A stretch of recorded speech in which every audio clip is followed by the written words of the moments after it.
Hi everyone, welcome Morning. to today's webinar focused on our Open Innovation Challenge based on focusing on biodiversity run with the Eramet team, looking at different ways to detect, monitor, contain, control invasive alien species among various Eramet operations. As always, we like to begin with an acknowledgement of country.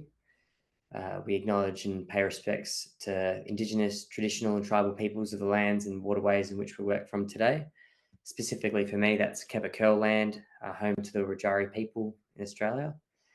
We pay respect to those elders past, present and emerging, and extend that respect to Aboriginal and Torres Strait Islanders here with us today. Today you'll have two webinar speakers, myself as the host from the Unearth side, and Frederic from the Eramet team as the biodiversity and water lead. We've also got a few of the Eramet team on the line. We've got Marion, partnerships and market intelligence VP, Denny, the senior expert of mine innovation, and they are the open innovation manager. So throughout the call, if you have any questions, plenty of experts on the line. So leave your questions either in the chat or save them for the end for our Q&A session. A rough agenda of what we'll be going through today. I'll walk us through introductions as I have. I'll hand over to Frederic to talk about Eramet, the biodiversity topic and background, particularly how it links to this challenge that we're running. And then I'll speak a bit more about the opportunity available here, how you can engage, and then we'll move on to the Q&A session. I'll hand over to you now, Frederic, to talk to us a bit about Eramet. Thank you, Sam, and hello, everybody. So a few words on Eramet. Eramet is a French mining company, and it's a French mining company, but with having international position, and we are operating mines in 4 different countries. The choice we've made is to fit the objectives of a new era of metals, and we have positioned the business on the ecological transitional metals. So by that, I mean manganese, nickel, and titanium, with a mine that is about to start at the end of this year. And we're also operating mineral sands in Senegal. So to give you an idea about the size of the company, which is not that big in comparison with the major of the mining sector, we are about 11,000 people working within Eramet, and the revenue of Eramet in 2023 was 2.8 billion euro. So on next slide, a few words on the biodiversity strategy of the group. We have voluntary commitments that are public and that you can have a look on the website. It's fully public. We have first CSR roadmap, which is including different commitments in terms of environment and social aspect, and you will find 2 main objectives on biodiversity. There are also detailed commitments on biodiversity on Act for Nature International, which is an initiative that is promoted by a French coalitions of NGO, corporates, authorities, and as well financing institutions. And we also made the commitment to meet IRMA standard. IRMA is an initiative at international level for responsible mining. This is a coalition behind that has been founded in 2006, and they have developed, it took like 10 years to develop a standard where you can find expectations in terms of legal aspects, in terms of stakeholder engagement, in terms of environment and social aspects. And regarding the biodiversity aspect that we're talking today is fully aligned with other international guidance, and I don't know if some of you are familiar with them, is the guidance of the IFC, the International Finance Corporation, was detailing the mitigation hierarchy and the way to implement mitigation hierarchy inside the rehabilitations and the way to develop a quantitative approach on mining sites and in all other business to evaluate the losses and gains that you can have on biodiversity. And the idea, of course, at the end is to have a balance which is zero or even positive, to have positive contributions. And within Eramet, we have also bans that are publicly disclosed. This year, we took position against deep sea mining. So we are not doing any exploration, are not planning to do any exploration and even more operation on deep sea. And initially, we also took other positions regarding deep sea tailing placement. And we have also commitments regarding protective area. And so the biodiversity strategy is based on three main pillars. First pillar is about the fact with taking, by the way, this kind of international standard of good practice is to set ecological example in the ore extractions. The second pillar is about research and innovation project, and it's really the topic of today's webinar. And the third pillar is about raising awareness about training, sharing knowledge, and by that I mean internally within Eramet, but also with external stakeholders. And to do so, so we have a fantastic team in the innovation department that Sam mentioned just before, and we have two representatives online with Camera, Neha, and Denis today.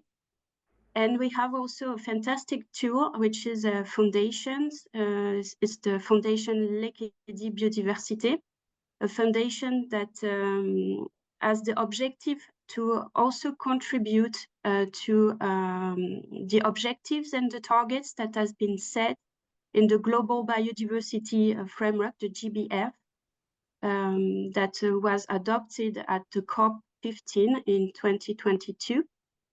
And so to develop a program focusing on conservation, on protection of the ecosystem, and as well on this scientific knowledge and awareness arising in training.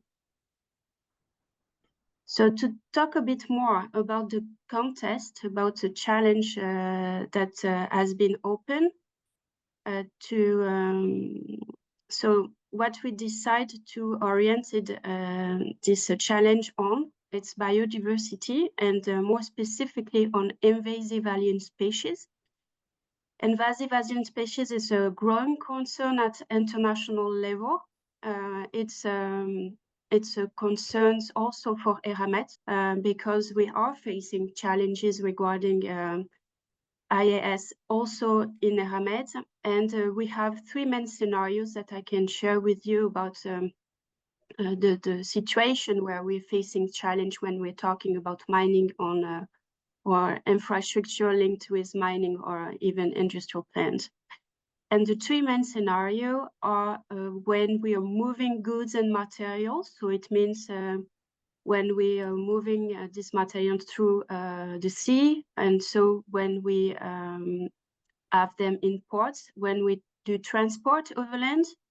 We have also challenging when we are doing mining, and so we are moving a lot of soil, and we're storing soils and also organic matter. And in some situations, we have already invasive alien species that we know they're there when we're starting the operation. We know that from the baseline study that we are doing, and so it means a pre-inventory of the different soil and an adapted management to make sure that we're not spreading these species when moving the stocks and the soil.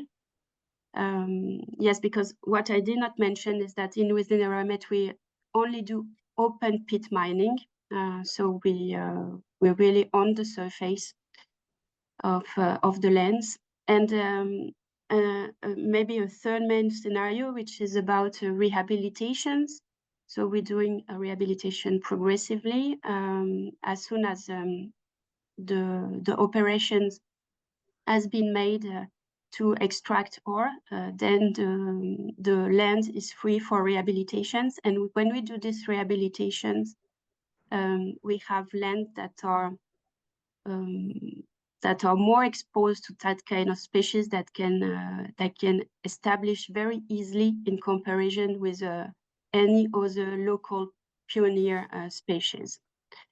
And so the objective of this challenge is really to prevent this IAS that we're having on our mining site, on our infrastructure site or industrial sites to take root and to spread.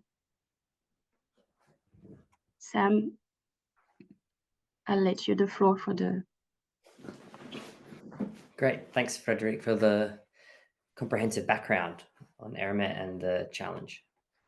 So to follow on from that objective, we have these key opportunity areas that we've identified for solutions to fall into. So those that can detect and monitor invasive alien species, and from there, solutions that can contain and then control IAS.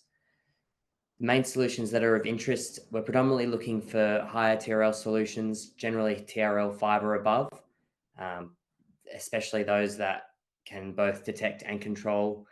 These are the submissions that are definitely of the highest value, although there are pathways for solutions that may be lower TRL, or even from a research concept. So we welcome all solutions, whether you're a research institution or a researcher, all the way to or operator in an established business. We welcome all solutions, but it's those higher TRLs that we're really looking at. So we're really hoping that solutions show clear applicability to Eramet sites, address these key opportunity areas, and environmentally and animal friendly as well. We're also looking for solutions that can approach some of the flora related issues as well as fauna related issues. Particularly, we've been doing some targeted outreach to those within adjacent industries, especially agriculture. So if you've got a capability there, we're really keen to hear from you. Just the high level solutions that are not of interest, those that are not environmentally friendly, obviously, so chemicals that degrade a biodiversity background, and those solutions that require or are limited by eDNA, so that have a location-specific biodiversity database. They're generally not what we're after for this challenge. Although if you do have an eDNA-related solution, still interested to hear from you and learn a little bit more. What's in it for yourself as an innovator? What's the opportunity? So through this challenge, we're really looking for 3 key teams to progress forward to have a site trial and pilot their technology on site. Eramet will help provide the funding necessary to perform this scale up and trialing of these solutions. So once progressing through all the stage gates, which will involve the initial submission review and then a technical one-on-one session that we'll sit down and have along with Eramet subject matter experts and the Unearth team, will go through what an experiment would look like. And those selected, will receive funding and resources to perform this. And the key sites that we're looking to trial on are New Caledonia, Gabon, and Senegal. And this includes trials amidst different open pit mines that are undergoing rehabilitation, as well as different train lines and transport lines that can extend over various kilometres. So these are the key areas that technologies will be trialed on. In terms of the challenge timeline, we launched in late October, so the Unearth platform is open for submissions at the moment. We'll close and commence the review period mid-January, and then 2 months after that, in mid-March, we'll inform innovators of the next steps and progress further into those technical one-on-one meetings. So how do you get involved and submit to the process?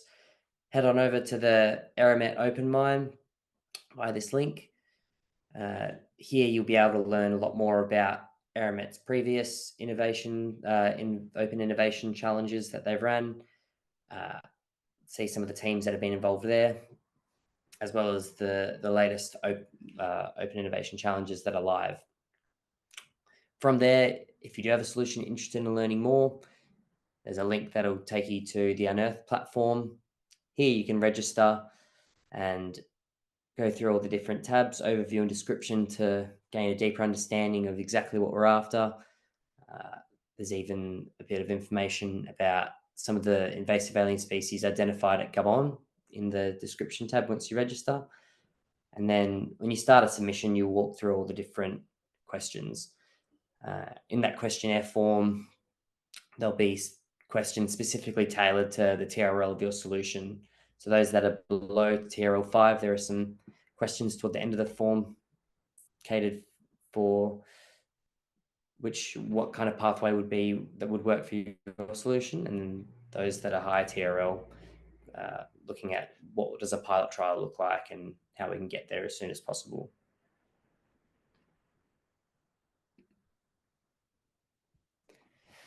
Thanks everyone for learning a bit more about our challenge. It's been great to share where Eramet's biodiversity goals are at and how we're trying to collaborate together to help achieve these. So we'll progress on now to our Q&A session. A few areas to consider on the screen for those interested, but if anyone has a question, feel free to jump off mute or pop them into the chat and we'll answer them as soon as possible. Good opportunity to ask the Eramet team for a little bit more. Good morning. This is Andre Evers. Is it possible to, we are working on some solutions for betting, for example, Japanese knotweed and other species, but they are new, and we don't want to see everyone what we are doing. Is it possible to do it in trust? We can show and sign an NDA before we can start. So I can quickly touch on that, and maybe Frederick or someone else can follow on. But once you enter the Unearth platform, there's a private section that all of your details will only be visible to the Unearth team and the Eramet team. And then if there's particular details that you don't wish to disclose yet, unless under NDA, then you can specify that in your application and say, happy to share more, but only under an NDA. So the stuff you submit to the platform, it's not publicly available. It's only private to ourselves and the Eramet review panel. And we're also working on education to prevent spreading invasive species. We do that together with Wageningen University and the Netherlands. And next year it's ready, but it's for all the people who work on the tractors and the machines, so they can recognize invasive species when they get in contact with them. We see a lot spreading through people who doesn't know they have to deal with invasive species. Is that also interesting? Maybe I'll give that to Frederica, one of the Eramet team, to yes, answer. It was not the main objective of the challenge, but still it can be of interest. But it was really not the main objective of the challenge. Okay, but we have also on innovations. But like I said, we do it in private. Yeah. Okay, that's one of my questions. Great, thanks Andre for your for your questions. We've got a question from Jeff Cars. What are the key invasive alien species taxa that you are interested in? So as I mentioned, we have 4 different locations, and we really like the idea to have a pilot of one of our mining sites. 2 of them are in Africa, and in Africa, the taxa we are interested are plants. In the country, there already exists a list of species of concerns regarding flora. And in New Caledonia, it will be much more mammals that we're talking about.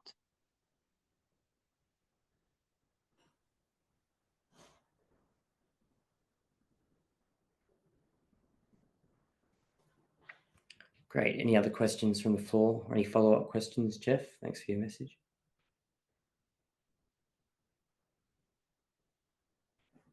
I've got one from Benjamin Tompkins.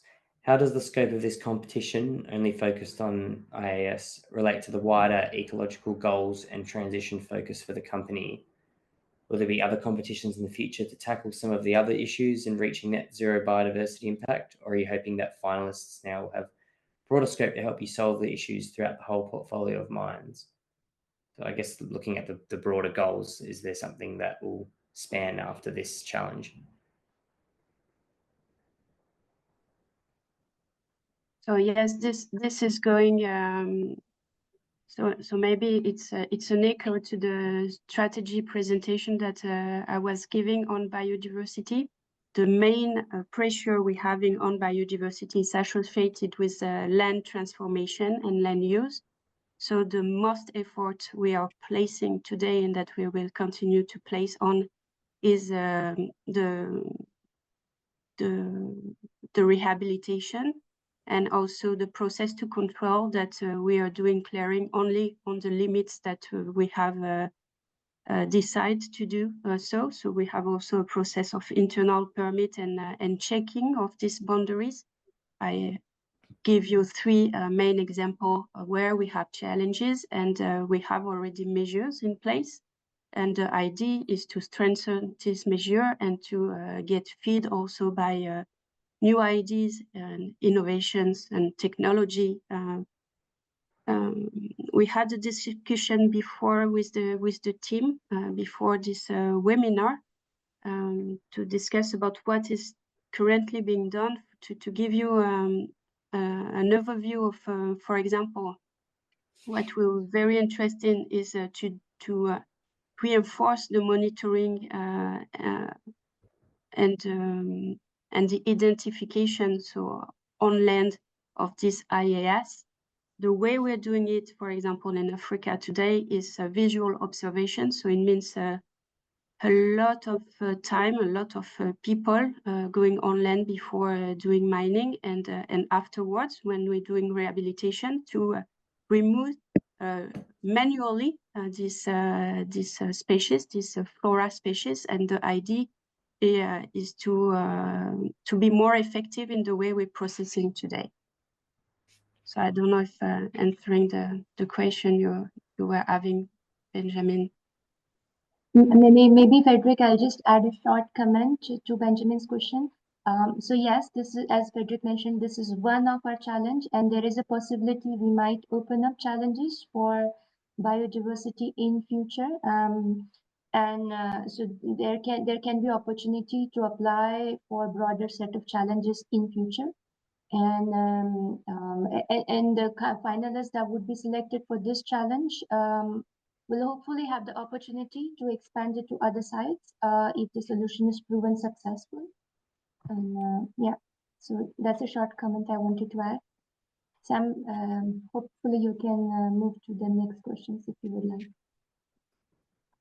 Sounds good. Thanks, Frederick and Naya. Thanks, Benjamin, for the question. As Elizabeth has asked, are you also interested in marine alien species and how to manage them to turn them from a threat to a new economic opportunity for local communities? So the answer, in fact, will be no. and really what we are having, or what we want to focus on, is really the arrival in the port, but the transport overseas is not under the responsibility of Eramet, and this is going with the rules and the commitments that we are requesting for the transporter with whom Eramet is dealing. I think if there's cross compatibility or a way that your technology can be adapted, definitely still interested to hear from you.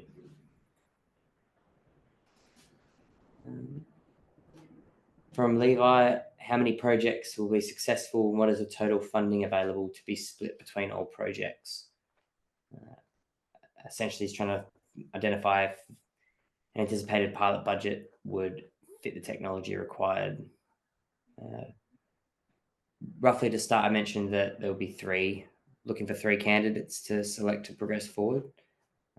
Maybe Frederic or Naya, you can comment a bit further on funding all the projects. I can take this question. So essentially, we don't try to put a budget on the project, because in past, in some of the projects required more than anticipated funding, or what we write on the cost, so that discourages many applicants. So we are open for implementing any solution that fits the purpose, and the funding will be available. So feel free to make a justified funding budget for the solution required, and we will be open to considering the budget. So we would not answer any limit right now. We'll be open to hearing what it requires to implement this or pilot this on our site.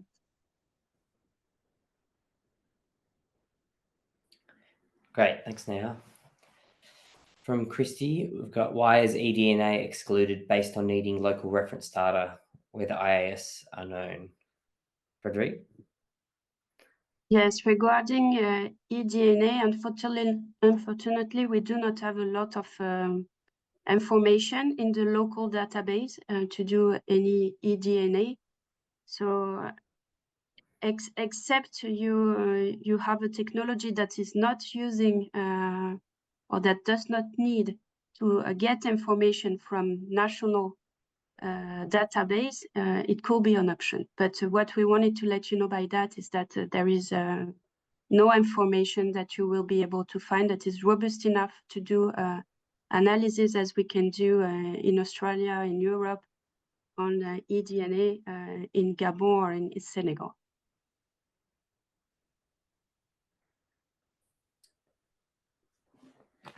Great, thanks, Frederic, and thanks, Christy. Mara has 2 questions. The first is, in terms of detecting IAS, are you primarily looking for early detection, precise mapping, predictive modeling, or a combination of these? Yes, clearly. That's clearly the type of thing we're looking for with the challenge. It's one of the components we're looking for. Yes.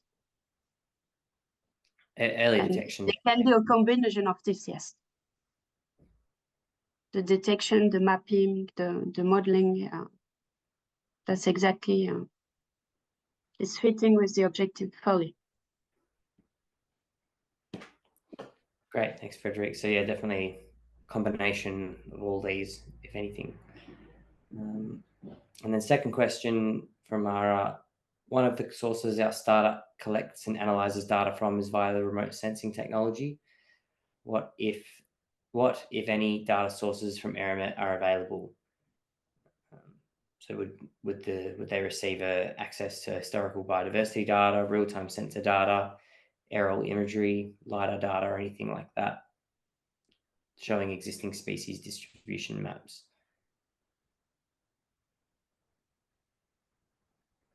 So from a biodiversity point of view, I can give one piece of answer that can be complete maybe by Nea or even Denis regarding the technology that has been already tested or in place on site. So yet there is historical biodiversity data, and the data is coming from a baseline study, the more comprehensive one. Then there is more detail when we go on field about the data that can be collected before opening a specific area. So all this data will be made available. So maybe about the technology, I will let Neha and Denis answer. I think with respect to the technology, it would be good to understand what it does, but it does look like it is relevant to us. And yeah. Regarding technology on remote sensing, we did some work using data, hyperspectral data from satellite. So I guess some of it can be made available if needed. As well, we do surveys, so we always have aerial photographs of all the sites. We use drones usually as well. So this is the kind of data you can have access to. And then there's the usual data from a mining site coming from all the truck transportation, everything, data like this. Regarding biodiversity data itself, you will have data on water, knowledge of the quality of water, what's coming out of the different mines, weather forecast data, all this.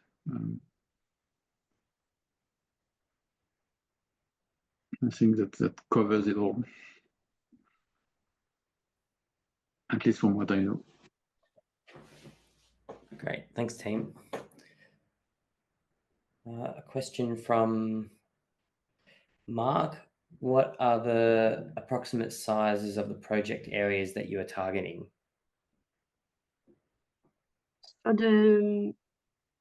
the way we wanted to proceed is to have first a pilot on maybe I don't know what will be the reasonable size to have an idea of the scaling. Then the idea is to prove that it's working or to strengthen the technology if the maturity is not that big, and the idea then is to scale it up, and the surface we might talk afterwards can be about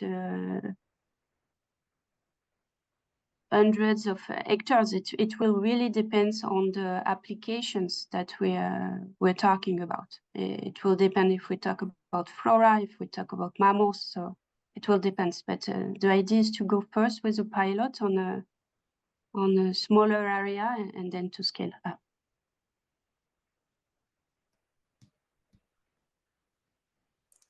Great, and just further to that as well, there's obviously these areas can span from rehabilitated land within an open pit mine or anywhere along a transport railway. It'll, like Frederick's point, depends on the application that is being explored and what level of scale it's at.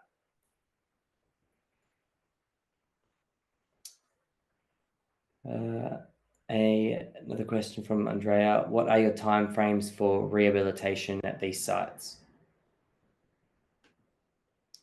So the rehabilitation, it's ongoing. I mean, every year there is new lands that are rehabilitated. So as I was saying, it's really progressive. It's a process.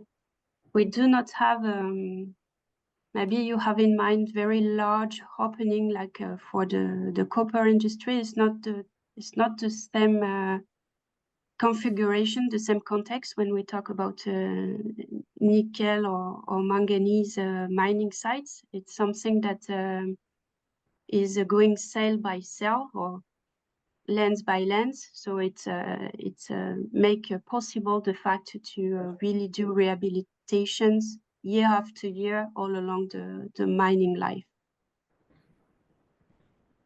So rehabilitation is happening continuously. Yeah, maybe I can add a bit more on how our mines are working. So if you look at our nickel mines, it's oxide nickel, and we exploit the saprolite. And when we go deep enough, we reach a bedrock. Once we reach a bedrock, we know there's nothing else we can get. So usually these openings are used for backfilling. And then when it's backfilled, we do a full rehabilitation. So this is why it's really a process, an ongoing process. And it's the same with mineral sands, with the drag line, the dredge. The dredge is moving forward. It's taking the sand, processing it. And then when the sand is put back, we know there's nothing else we can do or we can get. So rehabilitation is happening. And with the manganese mine, same thing. It's a flat ore body. You have a bit of overburden, then you reach the main layer, and below the main layer, there's nothing else. So once you've taken the ore body layer, you can rehabilitate straight behind.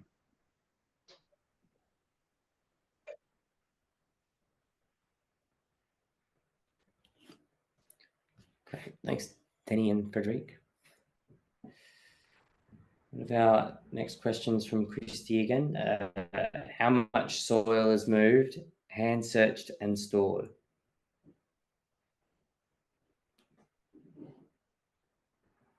I need to have an idea of the volumes. It's a tough question, actually. It's a tough question. Yeah, on top of my head, I won't be able to answer. I would more talk like into hectares. I know that in New Caledonia, it's like maybe 100 hectares per year, which are moved.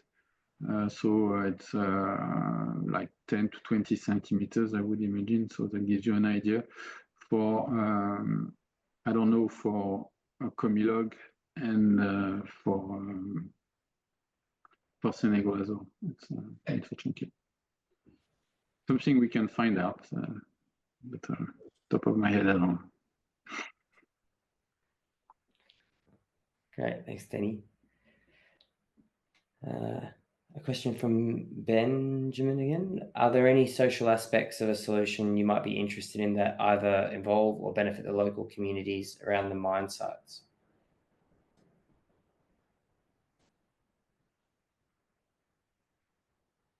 That's why not. I mean, if the solution is proposing something which is more systemic with benefits for social in addition to biodiversity, it's fantastic. Great. And then another one from Benjamin. Would your preference be for site staff to have zero involvement, i.e. as in part of the data collection solution as they're on site, or that they be involved in some capacity? So on site, I did not mention that, but we have a dedicated team to biodiversity.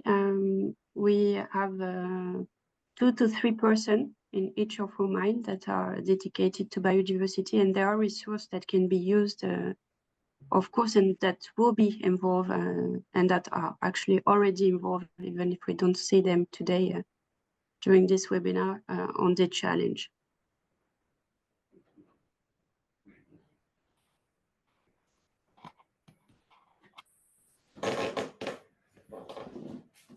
Great. Any other final questions in the room?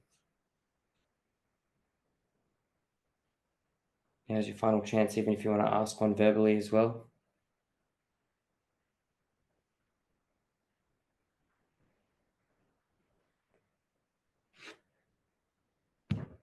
Great. Well, in that case, we've got a couple of quick ones that have come in last minute. Levi, what is the timeline for funding to arrive? Let me take this question. I think it's so in March we conclude the topic and we have discussions for the with the potential innovators to see what kind of, we sign an NDA and we understand more about the technology. I think as soon as we finalize a particular innovation that we're interested in, we can move further with respect to funding and access to data and to the sites. So we're looking after the first quarter, probably after March, to kickstart this project.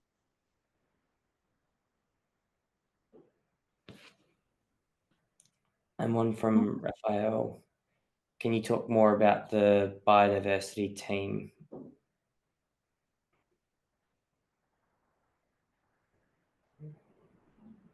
On the ground.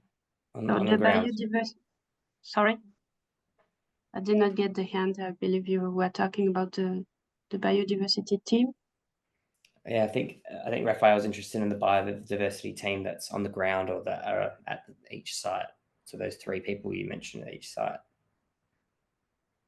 So there are people with background in environment or in ecology. We have 3 persons in New Caledonia that are piloting the biodiversity topics in New Caledonia, and then there have also different peoples where they can that they can use in the field on the day-to-day operation. We have also 3 persons in Gabon, and these persons are, for example, in charge of doing the studies, the monitoring as well. There is biodiversity monitoring, for example, with what I was talking about, getting track of the boundaries of the different internal permits that are given to the operation. They are doing also monitoring, for example, of the fauna populations around with camera traps. And another person with an operator, and they are also involving the community. They are in charge of the nursery and the planting in the rehabilitation. In Senegal, there is also 3 persons dedicated to about the same things with studies, with monitoring, with nursery, and the nursery there has been fully subcontracted to a cooperative of people from the populations that are growing the plants in the nursery and they are planting. And so having soon activities in Argentina, as I was saying, and here again I have 2 persons that are involved in environment and biodiversity. They have a larger scope than biodiversity. They are environment and biodiversity.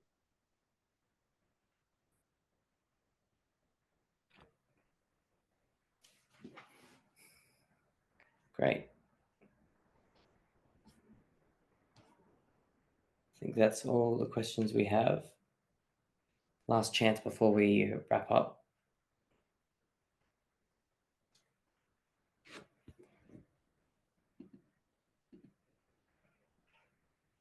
Awesome. So thank you everyone for coming along to today's webinar. Feel free to connect with us through the Open Mine, which is Eramet's Open Innovation platform. Through there, you'll find our Unearth platform where you can submit your solution to the challenge and learn a little bit more, as we discussed. Yeah, that wraps up our today's webinar. Thanks for your questions and thanks for your attendance. And if you have any follow-up questions, feel free to reach out. Thanks, everyone. Thank you. Thank you.